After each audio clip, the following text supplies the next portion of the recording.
house. That's what he was like. Homeboy that ain't gonna never meet me. You just gonna know my voice. My voice gonna be in your head, but you ain't gonna never meet me. Cause I won't about that life. Not with that. Okay, so blah blah blah blah. Let's move along. Okay, we didn't got Demetrius out the way. Demetrius gets out. Demetrius ends up going back. Check this out though. Demetrius ends up going back to Alabama, getting back with his baby's mama, which I had a feeling that was going to happen anyway. But as he's coming out, his son's going into the prison. So he didn't miss this whole son's life. Yep. As he was coming out, his son was going in. I think his son was like 15 or 16 years old, and this little boy then committed murder. So y'all know Alabama. If you ever been to Alabama, then you know that that's a ruthless state right there. That is one of the most prejudiced states around here, and they shoot day and night down there in Alabama. So his son killed somebody. Now he locked up.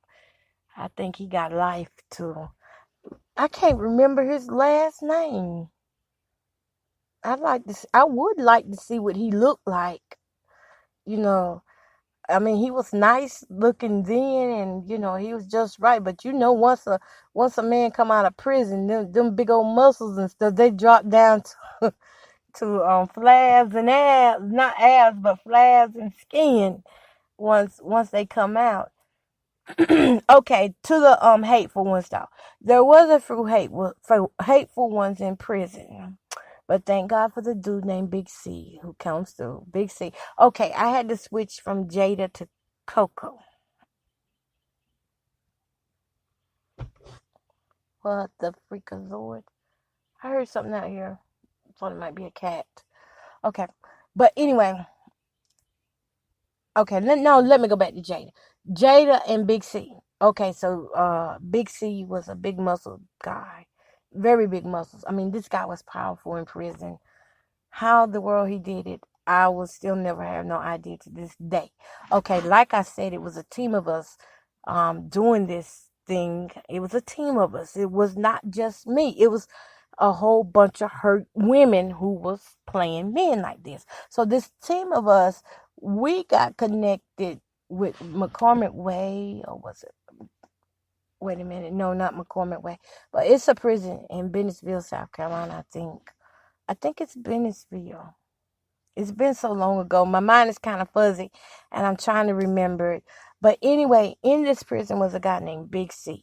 Big C was a big old swole dude, small voice. I mean, you seen, he kind of looked like Mike Tyson, and with the muscles and stuff and the tattoos.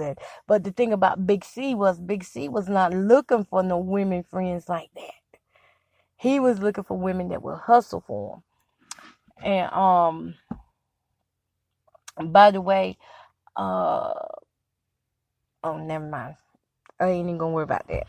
Cause Big C he's out anyway, so I think he is. I think he out now. I was finna say I'm name calling and stuff, and I need to stop that. Let me stop with the name calling. But anyway, Big C, we're gonna call him Big C anyway. Because I think he's out. But Big C is not his real name, by the way. But Big C, that's what we're going to stick to, Big C. He had so much pull from that prison with the guards and all. I mean, he was like, if I want a woman, I ain't got to worry about it. I got all these guards right here. They bring them right on into me. That's how he talked. So Big C was talking to one of my homegirls. But what ended up happening, my homegirl slipped and said that she was talking to another dude that was in that prison, that same prison. And so me back here is Jada. I'm trying to, calm stuff down. Because these guys then got serious. These guys ready to fight each other down in there. Matter of fact, these guys did fight each other down in there. And the warden actually called and said, we found y'all numbers on this phone that we confiscated. And we was like, well, we don't know anything about it. Maybe it was somebody else using the phone. But anyway, we hung up on that warden after we said that, and we left it alone. We didn't try to get back in contact with Big C no more. So Jada was like, I'm done with that. That's too much drama down in South Carolina prisons. What was that prison? It was South Carolina. But it was too much drama in there. For them to be men, I wasn't looking for the drama part. I was looking to pull strings on their emotions. Forget the drama that they were talking about. I wasn't trying to work for nobody, nothing. I'm trying to see what your mind like. That's what I was trying to do. But I'm trying to remember, y'all. Okay, after Big C comes out of the hole, because every one of them got put, it was 7 guys, 7 of us girls. 7 guys, 7 girls. All 7 got their phones taken. All 7 got put in the hole for, I think it was like a month. A month they was in the hole. And when they came out them holes, even though they took them cell phones, them guys still had our numbers. And that guy called back. And he was like, Jada, where's China at? He had names. We had names too, because I wasn't the only one using, fake names. That's why I'm trying to tell you, it wasn't no personality disorder. It was other girls that were right along with me, playing along with me, because we were getting benefits. We didn't care nothing about no sex or nothing like that. We were getting benefits, and we were getting the pleasure of playing guys, point blank. When it came down to the prison, them prison guys were taking care of us. They really was. They were taking care of us better than the men on the street were. Word on my word on my thigh. I started to say word on my mama, but no, word on my thigh that those guys in prison were taking better care of us from the inside than these guys were on the outside. So Big C calls Jada and says since he can't find China, he gonna shut everybody down. Because mind you, we're not actually talking on our phones. We're talking on phones that Big C had ordered and sent to us. So we wasn't using our own phones. And Big C, he shut every phone down.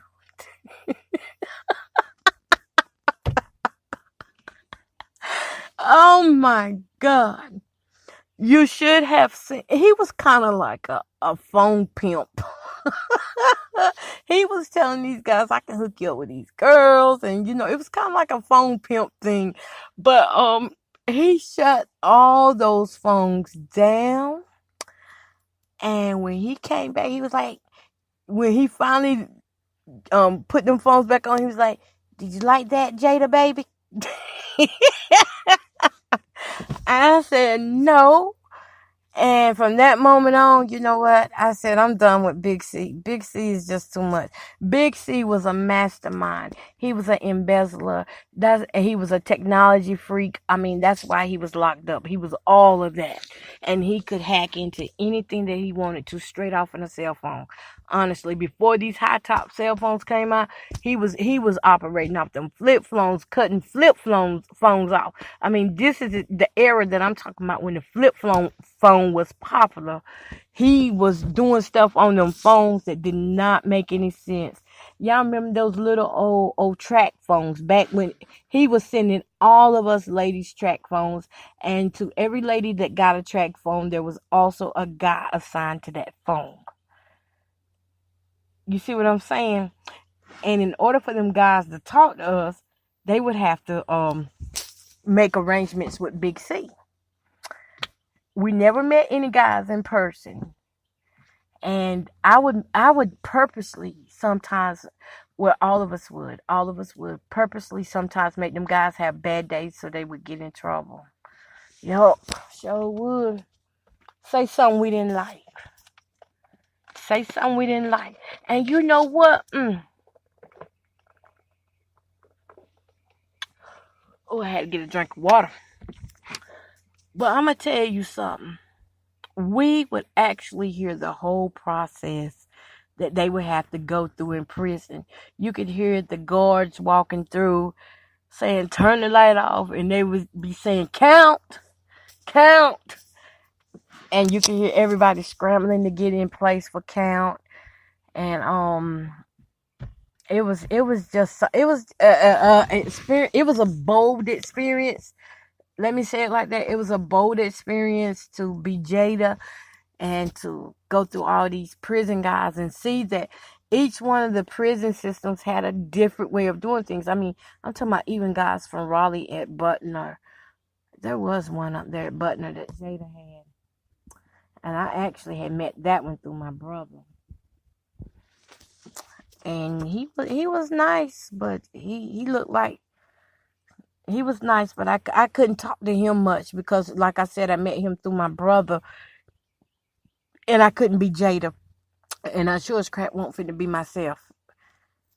But what I'm saying, it's a lot of game out here, and the reason why I call this my man box is because when a woman gets fed up, when that woman has been held in so much anger, so much pain, this woman will go to any length when she explodes and get everybody in sight. Every man that comes in sight will get ate up, will get bruised, will get treated, the way she feels like she needs to treat them in order for her to feel better. Cause I didn't have no remorse at all about anything that I did. I mean, I felt validated. I felt justified for doing it. And even when I stopped doing it, like I said, number 69 and number 70, those were the last two that I got hold of. But those kind of woke me up for some reason. Oh, God, I'm getting sleepy. But yeah, Jada was a piece of work. She talked nice and sweet, tell you what you want to hear. But she was just like the rest of them. When you get ready to look for her, she be gone. She wasn't finna hold too much talking to you. She be gone. So I'm not proud of none of that stuff, but I'm glad that I'm able to talk about it. I'm actually glad that I'm able to remember it, because imagine that this stuff has been blocked in my mind for ever since maybe 2009 or 2010 is the last time I really remember. 2010. That was like the time when everything sped up for me. It seemed like I couldn't stay still, and I couldn't remember anything that happened before then until now. And I think now I'm able to remember it because God knows that I can handle it now. Would I do that stuff now? Oh, heck no. Man, I'm too old to play games now. I don't even tease nobody. I am too old for those games now. I'm not an old person, but you've been through a lot like that. You don't want to risk your mind and your health. And I will tell anybody that's listening to my plus size grandma, take it from my plus size grandma. Playing games like that, if you are not mentally well, it can truly damage you, because you do still got to put up with a lot of crap from the guys. You still are going to get cussed out from some of them. You still are going to get called all kind of names. You still are going to feel with that. You still going to have that low self-esteem and low self-worth, because not every guy is going to like a picture that you seen. Not every guy is going to compliment you on your picture or your hair or your nails. That's why I don't get into like the hair and nails and makeup thing now. And I used to be big on that. I used to be big on like spending a lot of money for my hair, makeup, and nails. And I don't know. I just got out of it because that was just something I didn't want to do anymore. I didn't want to be fake to myself anymore. And I'm not saying any of you women out there are fake to yourselves. I'm just saying for me, I know what I was doing when I was putting on that makeup and that hair and those nails and stuff. I know what I was doing. I was acting like somebody else. I wasn't acting like me. And I was doing it on purpose, and I was doing it out of pain. So now if I put on makeup, hair, and nails, is actually for me. And it's not me pretending to be somebody else.